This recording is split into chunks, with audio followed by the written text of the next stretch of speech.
Hello everyone, welcome to my Car Review 2025 official channel. I hope everyone is having a wonderful day. Before we begin, please hit the subscribe button and give this video a thumbs up. The MG S5 EV is a new generation of versatile SUV, combining rapid charging, generous cabin space, intelligent driver controls, exciting driving dynamics, and abundant safety features all as standard. Milligrom has been on a roll for the last couple of years, renewing pretty every car in its range as well as adding new models like the Cyberster electric sports car and a high-performance hot hatch version of its family-friendly Milligrom 4. This is the latest model to join the family, the S5, styled by the company as the MG S5 EV. The pace of MG's development has been frenetic. The new S5 EV replaces the Milligrom ZS EV, which was on sale for less than 6 years. That's about 2 years quicker than the average industry lifespan for a vehicle. It also sort of replaces the Milligrom 5 electric estate, which was only launched in 2020 and then massively updated in 2022. This rapid development has only been possible thanks to massive investment from MG's Chinese owners, SAIC. Some people insist that Milligrom today is nothing like the old Milligrom of the past, and they're absolutely right, just not for the reasons that they think. Today's Milligrom is far more profitable, far more financially secure and selling more cars than ever before. Once you take off the rose-tinted glasses, there's no comparison. The Milligrom S5 EV is a new small electric SUV from Milligrom, replacing the previous Milligrom ZS EV that has been on sale for the last 6 years. It shares a lot of its underpinnings with the Milligrom 4 electric family hatchback, but moves development on another step or two. The small electric SUV market is growing steadily, and the S5 is facing an ever-increasing number of competitors. These include the Kia EV3, Hyundai Kona Electric, Skoda Elroq, Ford Puma Jenny, Peugeot E2008, Vauxhall Mokka and more. As is typical for Milligrom, the S5's pricing undercuts its rivals by a few £1,000s while also beating them on standard equipment.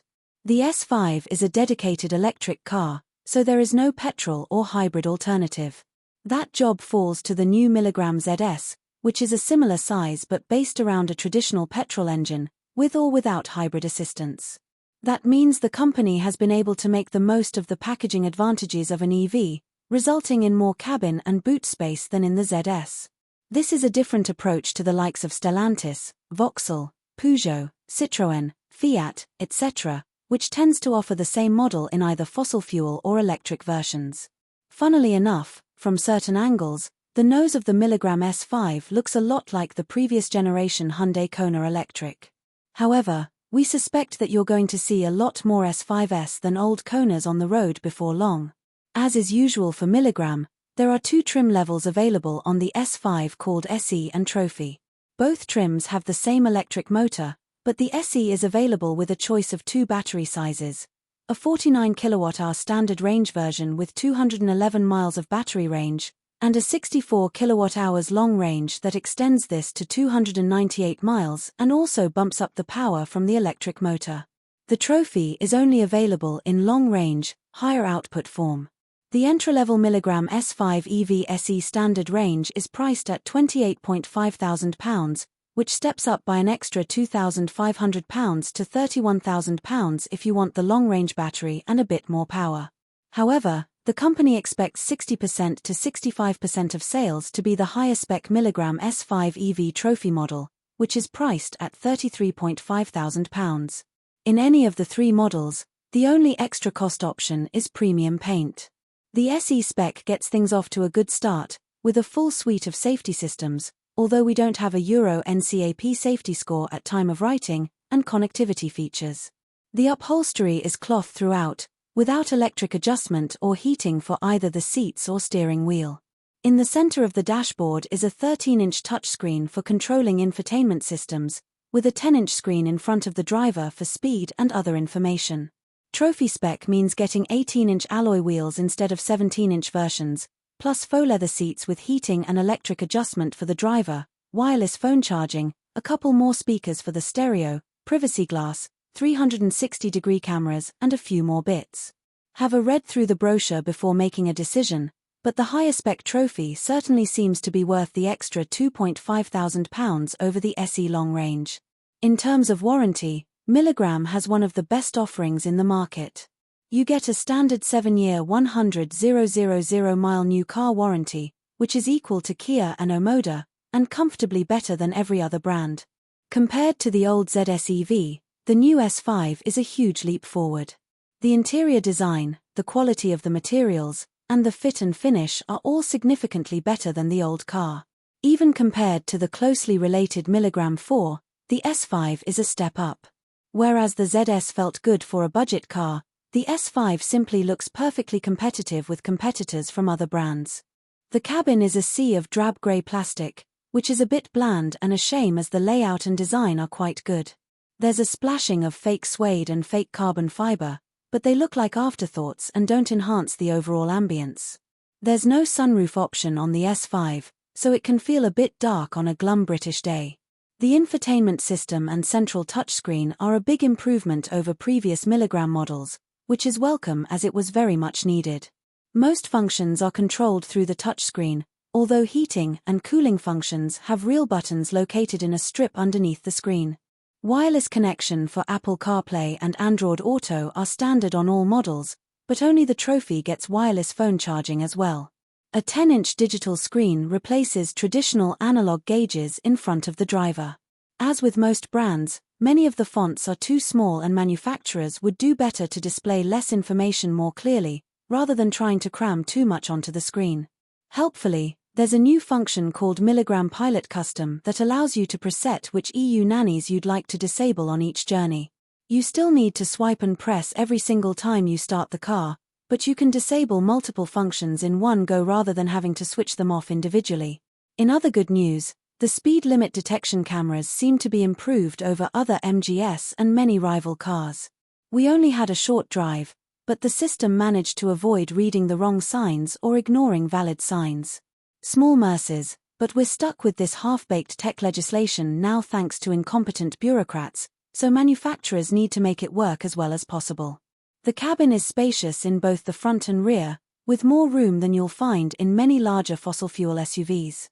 Being a dedicated EV, there's no hump running down the middle of the floor, which means more room for storage in the front and a flat floor for the middle passengers in the back. The boot is also a decent size, with a claimed volume of about 450 litres. We drove the Trophy model, which has a higher output, 170 kilowatts, which is 231 horsepower, than the entry-level SE standard range, 125 kilowatts per 170 horsepower. That makes it substantially quicker in acceleration, able to hit 60 miles per hour from rest in just over 6 seconds, which is about 2 seconds quicker than the base model. It also gets a chunk more torque, which means that it will maintain its performance better when fully loaded with passengers and/or luggage. As with any EV, the Milligram S5 is smooth and quiet as an electric motor is inherently better in these areas than any petrol or diesel engine on the planet. But the S5 has really upped the level of refinement compared to the old ZS EV, and is better than MG's other models in this area as well. Wind and road noise are well damped, even at motorway speeds. It's not as hushed as a luxury EV like a BMW 9 or Mercedes-Benz EQE, but it's certainly competitive with anything its price bracket. The steering is light and feels numb, but then you can say that about almost any family SUV on the market today, regardless of whether it's an EV or a petrol car. It's a car for cruising along comfortably rather than hustling, but that will be absolutely fine for its intended audience. The ride is mostly good, although it can get a bit bouncy when the road surface is uneven. At urban speeds, it's generally very well composed.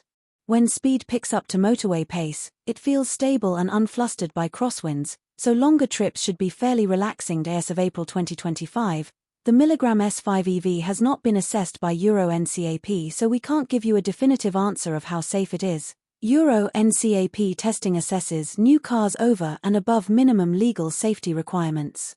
If and when this testing takes place, we'll update the information and safety score here. The S5 is kitted out with plenty of latest generation ADAS, Advanced Driver Assistance Systems, kit, and they all work well enough, although we thankfully didn't need to test them in genuine emergency conditions. This is certainly not the case in all small cars, so Milligram deserves praise for making the systems as unobtrusive as possible. As with all new cars, you still need to deactivate certain systems, speed limit warnings and so on, every time you start the car if you don't want to be beeped and bonged at for your entire journey, but Milligram has at least made it simple to deactivate multiple systems in one go, rather than having to do them individually. The Milligram S5 EV comes with a choice of 2 batteries. The smaller one is a 49 kWh unit in the SE standard range, which is good for about 211 miles of driving in the official EU-UK lab tests. Step up to the SE long range or trophy models, however, and you get a 62 kWh battery that provides for 298 miles, SE long range, or 288 miles, trophy, of driving on the official test program.